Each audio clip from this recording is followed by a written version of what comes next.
Shalom. Welcome to Devar Ivrit on Pastor Christy Paul's YouTube channel. Devar Ivrit means a word of Hebrew. Hebrew is the language of the Bible and its words have concrete meanings. Christy Paul is a pastor and Bible teacher who teaches the deep truths of the Word of God based on Hebraic perspective. These sermons are brought to you in English with a Hindi translation. For more such teachings, visit our website www.christypaul.org. Be blessed as you watch this word study shared by Pastor Christy Paul. Shalom.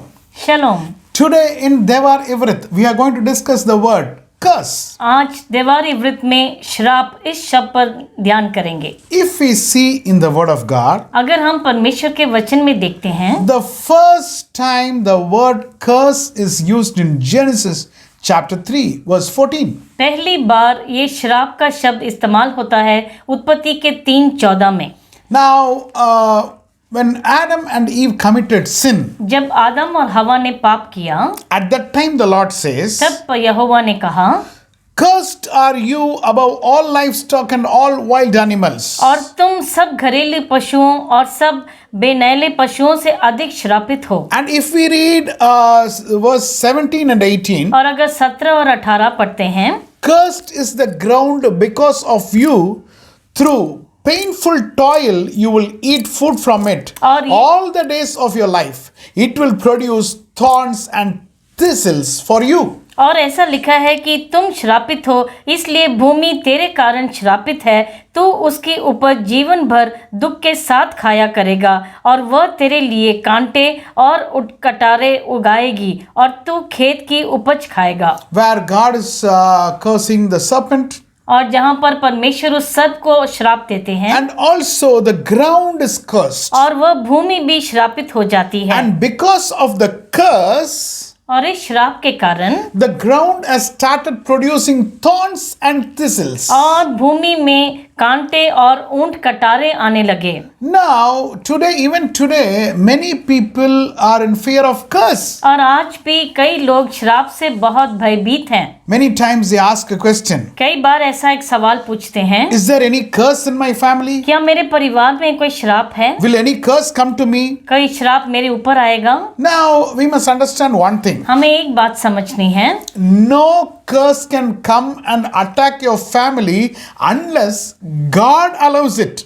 कोई भी श्राप आकर आपके परिवार को छू नहीं सकता जब तक कि परमेश्वर अनुमति न दे. Now, if we see in Luke chapter 21 verse 18, अगर लूका के 21 उसके 18 में हम पढ़ते हैं, it says, not a hair of your head will perish without the permission of God. परंतु तुम्हारे सिर का एक भी बाल बांका ना होगा. So which means जिसका मतलब है no curse can come and attack us. कोई भी शाप हम पर आकर आक्रमण नहीं कर सकता. But exactly what this curse will do? लेकिन ये श्राप आखिर क्या करता है? To know about this, इसके बारे में जानने के लिए firstly we have to understand the Hebraic meaning of curse. हमें श्राप का जो इब्रानी में क्या उसको इस्तेमाल क्या है उसके बारे में देखेंगे. In Hebrew, the curse has two words. और इब्रानी भाषा में इस श्राप के 2 शब्द हैं. Number 1, पहला, it is called as arar. पहला है आरार. I will give you the Hebrew letters for that. उसके इब्रानी अक्षर बताऊंगा आपको. Aleph, अलफ, Resh, रेश and Resh. और फिर रेश. Number 2, दूसरा, the second verse is kalal. और वह शब्द है कलाल.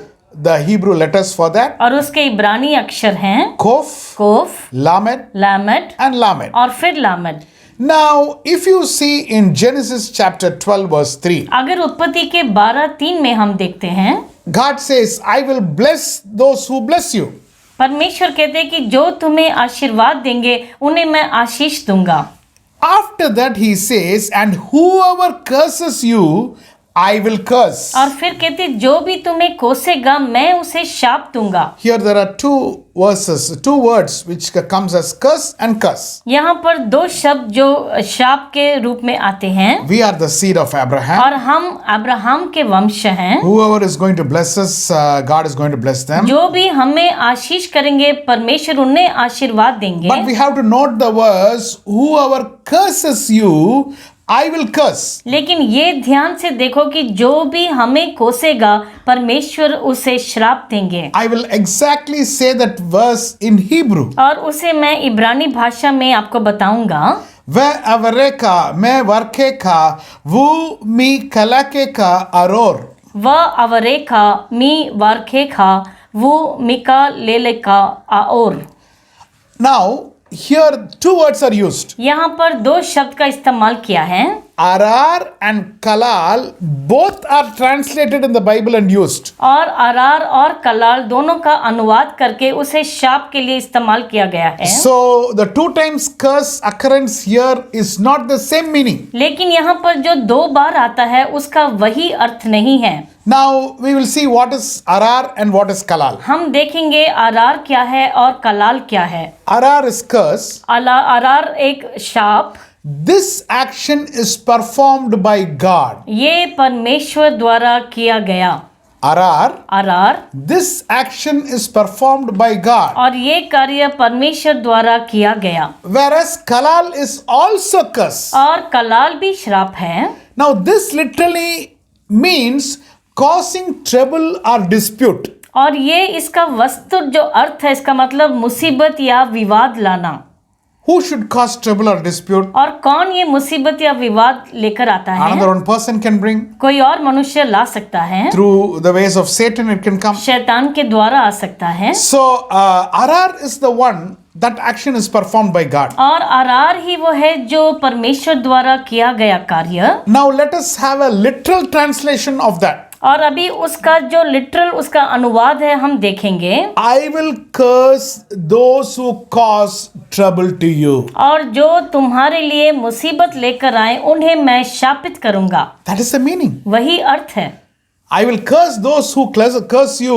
और मैं जो तुम्हें कोसे उन्हें मैं शाप दूंगा। When we read in English, it looks both curse. और जब हम अंग्रेजी में पढ़ें तो दोनों शाप ऐसे ही दिखाई पड़ते हैं। But actually, God doesn't say that. लेकिन सच में परमेश्वर ने ऐसा नहीं कहा। I am going to perform the arar. I am going to curse the person. और मैं वह कार्य करूंगा, वह अरार करूंगा मैं। Who comes in your life and creates kalal. जो तुम्हारे जीवन में आके कलाल पैदा करता है उस पर मैं अरार लेकर Who आऊंगा। disturbs you. और जो तुम्हें तंग करता है, Who creates confusion in your life. जो तुम्हारे जीवन में असमंच लेकर आता है, Who causes trouble to you. जो तुम्हारे लिए मुसीबत खड़ा करता है, God says, I am going to curse that person. परमेश्वर कहते हैं मैं उसके लिए श्राप दूंगा। Glory be to God. परमेश्वर की महिमा हो। Now one thing we must remember, it is very important. एक बात बहुत ही मुख्य हमें स्मरण करनी है। We must treat everyone very well.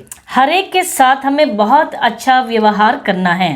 Your saved friends, तुम्हारे मित्र जिन्होंने उद्धार पाया, they are also the seed of Abraham. वह भी अब्राहम के ही वंश हैं। In any way you disturb them, it is going to affect you. और किसी भी तरीके से अगर तुम उन्हें तंग करोगे तो तुम ही पर उसका प्रभाव पड़ेगा। Because this promise is applicable for them also. क्योंकि ये जो वचन दिया है ये उनके लिए भी जारी है। Let us take the unsaved people. और अगर हम वैसे लोग ले जिनका उद्धार नहीं हुआ, We don't know, one day they might also get saved. हम नहीं जानते एक दिन उनका भी उद्धार हो सकता है। In any way we have disturbed them, अगर किसी भी तरीके से हमने उन्हें तंग किया है, we have upset them. हमने उन्हें दुखी किया है, When they are saved, जब उनका उद्धार होगा, we will be the people who will be the troublemakers for them. और हम ही होंगे जो उनके लिए मुसीबत खड़े करने वाले बन जाएंगे। So when we become the troublemaker, और जब हम ऐसे मुसीबत खड़ी करने वाले बन जाते हैं, it will be a problem for us. तो वह हमारे लिए समस्या बनेगी। My dear children of God, मेरे प्यारे ईश्वर की संतान, God wants to bless us, not curse us. परमेश्वर हमें आशीष देना चाहते हैं, ना कि श्राप। I want to ask one question and finish. और मैं एक सवाल कह के बंद करना चाहूंगा। Whenever you face a difficult situation, जब भी आप कठिन परिस्थिति का सामना करते हैं, do you remember क्या आप याद करते हैं your hair is numbered. कि तुम्हारे सर के बाल को गिना गया है? No curse can come to us without the knowledge and permission of God. परमेश्वर की अनुमति के बगैर कोई भी श्राप हम तक नहीं आ सकता। God bless you.